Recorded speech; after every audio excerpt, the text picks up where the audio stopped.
Ao servidor público da administração direta, autárquica e fundacional, no exercício de mandato eletivo, aplicam-se as seguintes disposições, exceto. Então, aqui pelo exceto, está pedindo que se marque a alternativa incorreta. Falou em servidor público exercendo mandato eletivo, falou em artigo 38 da Constituição Federal. Vamos ver o que está errado em relação a esse tema. Letra A. Tratando-se de mandato eletivo federal, estadual, distrital, ficará afastado de seu cargo, emprego ou função. Perfeito, né? Independentemente da esfera de mandato, se for federal, estadual ou distrital, que é o Distrito Federal, necessariamente o servidor será afastado e ele vai receber os valores que são devidos pelo exercício do mandato. Então pode ser presidente, senador, deputado federal, governador, deputado estadual, governador do Distrito Federal, deputado distrital.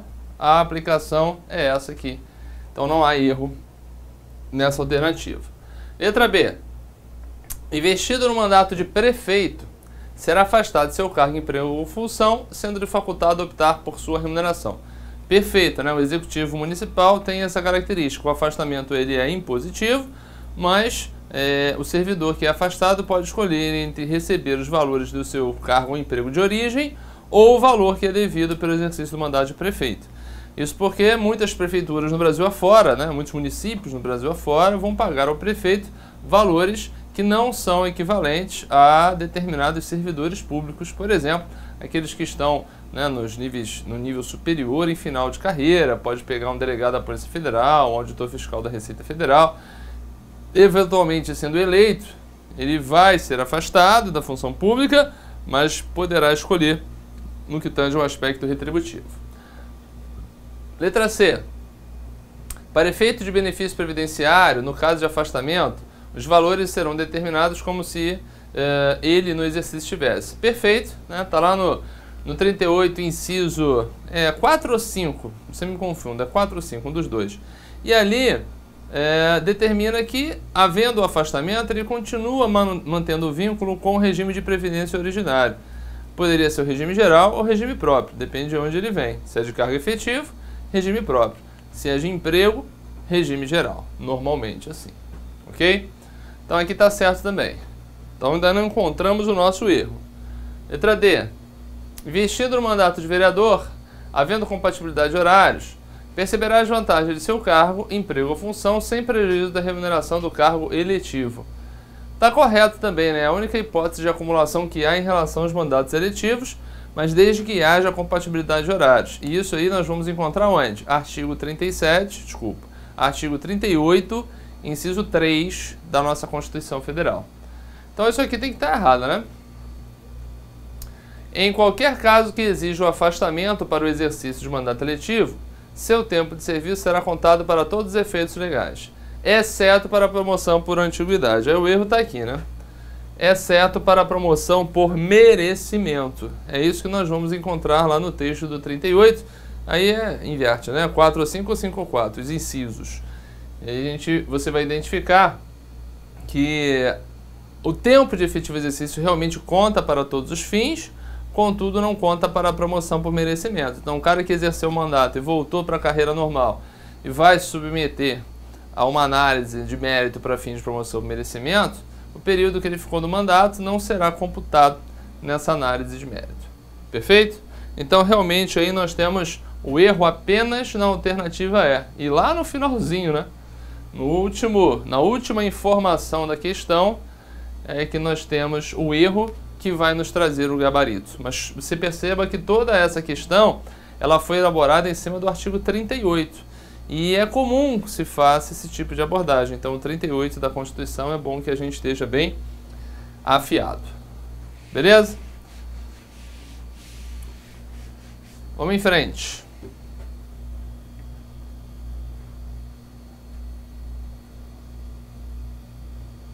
(104) Entre as opções apresentadas, é vedada a acumulação remunerada de cargos públicos, exceto quando houver compatibilidade de horários de... Então, falou de acumulação remunerada, em regra, a resposta estará no artigo 37, incisos 16 e 17 da Constituição Federal. Tá? Que lá é a proibição, que abrange toda a estrutura da administração pública, né? União, Estado, Distrito Federal, municípios, a administração direta e indireta de qualquer dos poderes, para cargos, empregos e funções. Então, a limitação de acumulação remunerada ela é a mais abrangente possível, considerando a administração pública. Agora, existem exceções que são admitidas pelo próprio texto constitucional. Não podem essas exceções surgirem em legislação infraconstitucional, porque a Constituição não autoriza que isso seja feito. Então, as exceções elas são constitucionais. E aí nós vamos ter, nessas exceções, a necessidade da compatibilidade de horários, é óbvio que sim, e os cargos que são passíveis de acumulação. Tradicionalmente, são 2 de professor, 1 de professor com técnico científico e 2 de profissionais da área da saúde com profissões regulamentadas. Essa última que eu falei foi estendida para os militares pela emenda constitucional 77, considerando que até então o militar não poderia acumular em hipótese alguma. Tá? Então vamos olhar aqui. Exceto quando houver compatibilidade horária, ou seja, o que dá? Né? 2 cargos de técnico não rola. O que pode é um técnico com um de professor. 2 cargos de engenheiro também não. C, 1 cargo de administrador com outro técnico, também não dá. 1 cargo de professor com outro técnico científico. Esse aqui seria o nosso gabarito. Tá? 1 cargo de auxiliar administrativo com outro técnico científico, também não há essa previsão. Só a título de curiosidade, porque a nossa banca ela não trabalha muito com jurisprudência, ela não trabalha, eu não vi uma questão sobre jurisprudência, mas a jurisprudência ela chega a enfrentar o que vem a ser cargo técnico científico. Né? Não basta o nome. O cargo, ele se caracteriza como técnico científico para acumular com o de professor quando ele vai exigir uma formação especializada, de nível técnico ou superior. E essa pessoa, sendo dotada dessa qualificação, ao adquirir experiência no serviço público, ela está autorizada a transmitir esse conhecimento a partir do exercício do magistério, inclusive nas instituições públicas. Essa é uma justificativa para admitir essa acumulação, sabendo que a acumulação, em regra, ela é vedada. Beleza? Então, gabarito aí, letra D de dado. Anota aí o artigo 37, inciso 16. A linha, salvo engano, aí é a linha... É linha C, mas não tenho certeza. É B ou C.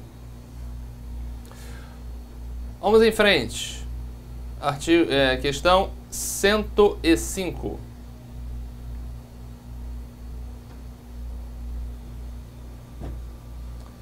E aí apareceu 8429, de 92, que é a lei de improbidade administrativa. A lei de improbidade administrativa. Vamos ver. Com base na 8429 de 92, as afirmativas a seguir são corretas, exceto. Bom, então vamos lá, né? Tá pedindo aí o que não é correto pela lei de improbidade. Não é uma lei grande, uma lei pequena, e ela vale muito a pena o esforço em estudá-la, porque se ela cair, às vezes a gente consegue matar uma questão, uma legislação bem pequena.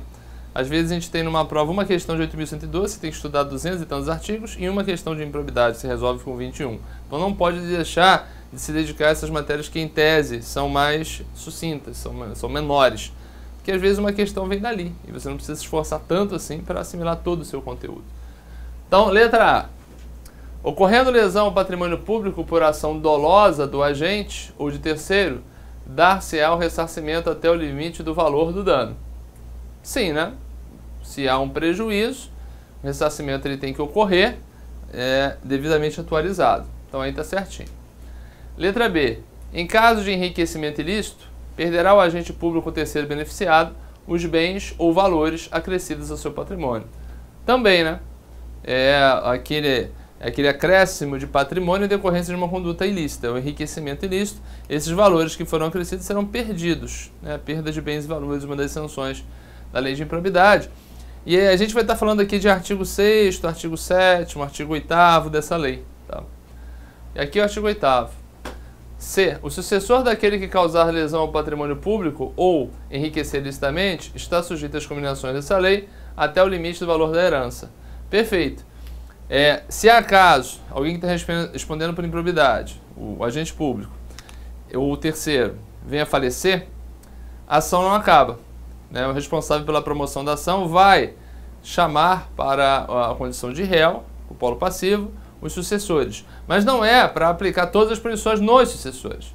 É só para, na hipótese da condenação em sanções pecuniárias, dever de indenizar, perda de bens e valores, O patrimônio que foi transmitido aos herdeiros, os sucessores, ele pode ser resgatado, mas só no limite daquilo que foi transmitido. O patrimônio originário pessoal dos herdeiros não está ameaçado, é só aquilo que foi transmitido por herança. Tudo bem? Eles passam a condição de réu na ação de improbidade. Então tá certo a letra C, você pode anotar aí o artigo 8º. Letra D. Os agentes públicos de qualquer nível e hierarquia estão obrigados a velar pela estrita observância dos princípios da legalidade, impessoalidade, moralidade, publicidade no trato dos assuntos que lhes são afetos. Isso aqui é artigo 4º, né? Copiou, colou, nada demais. Letra E. Quando o ato de improbidade causar lesão ao patrimônio público ou ensejar enriquecimento ilícito, caberá à autoridade administrativa responsável pelo inquérito representar no Ministério Público para a indisponibilidade dos bens do indiciado. Bom, aqui aparentemente está correto também, eu devo ter comido uma mosca aí no meio do caminho. Vamos ver o que passou. Ocorrendo lesão ao patrimônio público por ação dolosa do agente. Ah, tá aqui, né? Pode ser dolosa ou culposa. Tá? Passei direto por aqui. Então o erro tá aqui. Então, letra A é o nosso gabarito, tá? Meio que identifiquei logo. O restante tá certinho, né? Isso aqui deve ser artigo 6º, artigo 7º. Dá uma olhadinha lá. 5º, 6º ou 7º? O 5º ou 6º? Vai falar que, ocorrendo lesão ao patrimônio público por ação dolosa ou culposa do agente, ou de terceiro, dá-se-á ressarcimento até o limite do valor do dano. Ok? É justamente aquela conduta de improbidade que pode ser reprimida, ela pode ser objeto de responsabilidade por improbidade, tanto por conduta dolosa ou culposa. É aquela conduta que gera dano ao patrimônio público ou prejuízo ao erário. A gente vai encontrar aí com certeza lá no artigo 10. Mas essa previsão aqui deve estar pelo artigo 6º, artigo 7º ali. Tá? Então, ação dolosa ou culposa. Então, o gabarito aqui é letra A. Tudo bem?